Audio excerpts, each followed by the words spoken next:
Hello, I'm Claire Taylor. I'm the Director of Programming at SeriesFest, and I am thrilled to be joined by creator Matt Ferrucci and star Sunkrish Bala of Anything for You, which is in our alumni spotlight, which we've never done before. So this is new for us, but Matt, you've been with us now. This is our third project Yes. festival, and we're so thrilled to have you back. You are just always creating things that catch the eye of not only our programming team, but our audiences and our board members. We are a big, big fan of you at SeriesFest. Thank you. I'm glad to be back. Yay. Well, Yeah. so I always ask this question, but for the audience, and you and I have had many discussions, but what was the genesis of this particular project for Anything for You? I don't know if this would have happened if there wasn't a pandemic. And so, as we all were in this thing, during the pandemic, I was cleaning out that file cabinet that was just sitting there for years. And I was going through a bunch of plays and scenes and other materials, and I found Anything for You.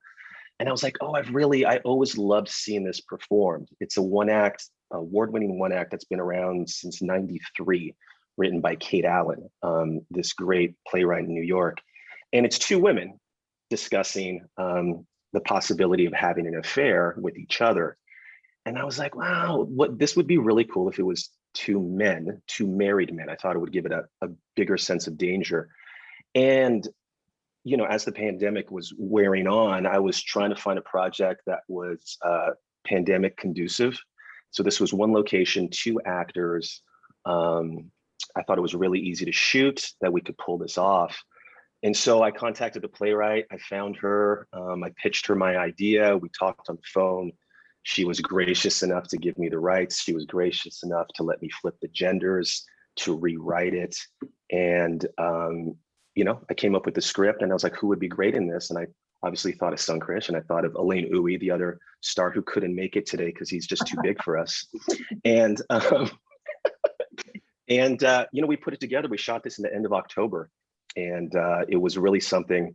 I think we all just wanted to work too. We were just finding something to be creative, and it came together in a way that I imagined it to turn into something, but the actors took it to another level, and we were just so happy with it.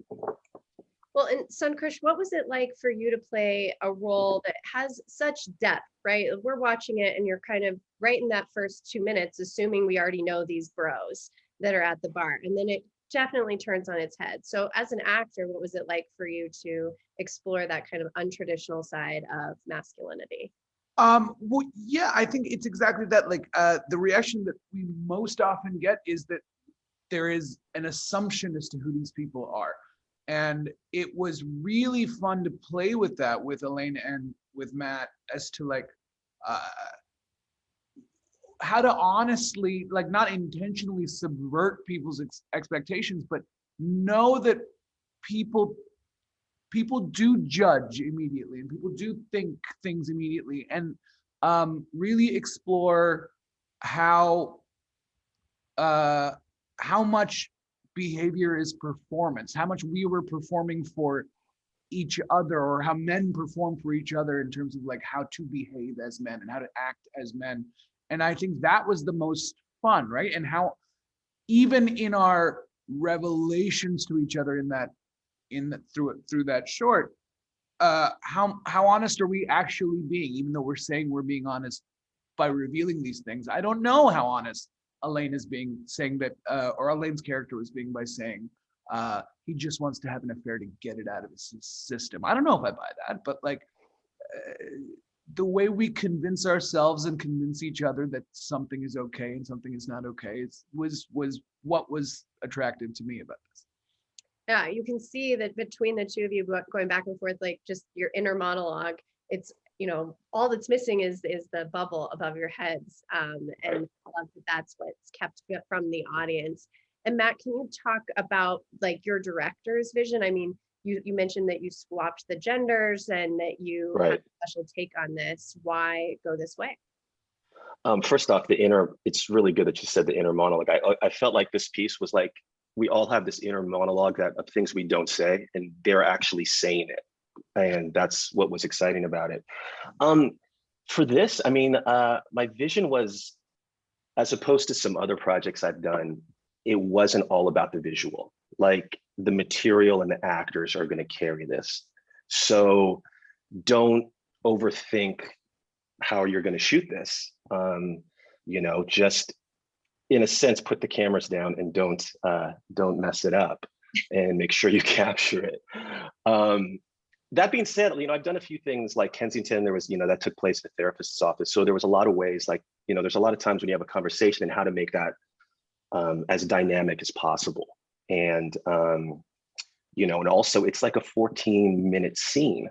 So I wanted to be, wary of their stamina. So, we shot 2 cameras. I made sure we had 2 cameras. I think we may have done it like 12 or 14 times all the way through.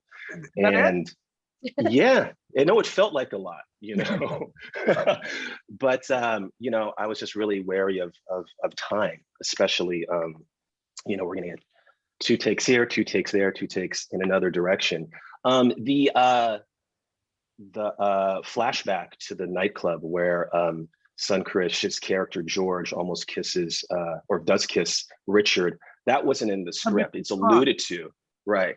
It's alluded to. So I added that just to open up the space so we could get out of the bar for a second, just so we could breathe and then come back. But yeah, I mean, there's, a lot of dorky, wonky things. Like I wanted like a lot of muted tones. I wanted it to be cold. I thought the music was important. But I really just let them do their thing. I really wanted them to bring their own personalities to it. And just, if they knocked it out of the park, whatever we caught on camera was going to be fine. Right. Sure. And you shot this all during COVID. So right. I guess it's kind of both of you could answer this questions, but tips and tricks for creators who are still doing this and still needing to keep their set safe, right? Like it's not over yet. We're back in more, Sure. But it's not quite done. So anything you learned? We were all in different cities. I mean, we did rehearse. I think we had 1 rehearsal in person. But other than that, we were on Zoom doing running stuff for about what, 3 weeks, 4 weeks? Yeah, 3-4 weeks off and on in different cities. Yeah. And then I remember like I was filming something else out of state, and I had come back, like it was the day before, and I had to take a test and stuff, and they sent me back because that other production shut down because someone had COVID. So like it was a very tenuous situation. Right. And yeah, but I really feel like this Zoom thing is a great equalizer. Like it really makes things. Hey, you built up some good chemistry considering how much rehearsal you did over Zoom. That's very impressive. Right. Well, the thing was, like, that's another component to it was I knew kind of the situation we were in, and Elaine and Sunkrish and I have been friends for 15 years, and we all met when we were doing the ABC Diversity Showcase in 2005, and they had done a scene together. So, I mean, that chemistry with them was already there. So that was good. But yeah, like Sunkrish said, we rehearsed over Zoom, which isn't ideal, but it's something you can do. And then, yeah, I mean, I think for creators trying to create is just make sure your own bubble is tight. Like I hired everyone, the people I hired I knew, or it was once removed. And there's a lot more trust, obviously, in doing this. But I think the pandemic makes you more efficient, because I knew I only had this much time and this is how many people I could hire. And it's just like that weird cloud hanging over your head makes you a little bit more efficient. But you can definitely, I think, definitely pull things off now, for sure. You just have to be a little more cognizant of this now. But yeah. Well, and this is literally the fastest 10-minute Q&A ever. So It's over? My final question, which is insane. Yeah. I feel like I could talk to you guys all day. But so what is next? What does an episode 2 look like, or possibly a full season? Well, I haven't even told Sunkrish about this, but No, I mean, you just don't know about the season coming up. But if we did get the opportunity to make more, which I think would be really resonant, yeah, I mean, season 1 is about 6 episodes and they're all 15 minutes and under. And George and Richard light a match on their friendship and career and marriage. And, will they survive this? They have the affair. Pandora's box is opened. They can't put it back. And I would love to meet their wives.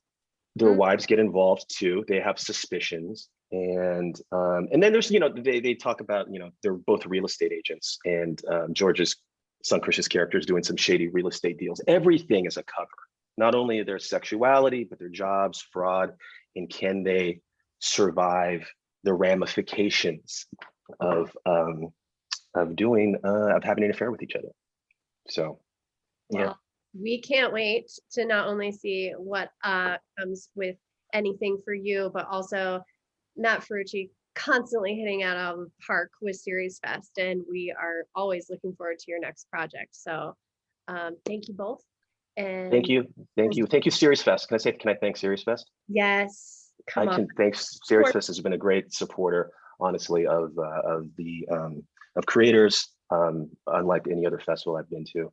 And they constantly push me to create more. So thank you guys. Thank you both. I will talk to you soon. Bye, see you.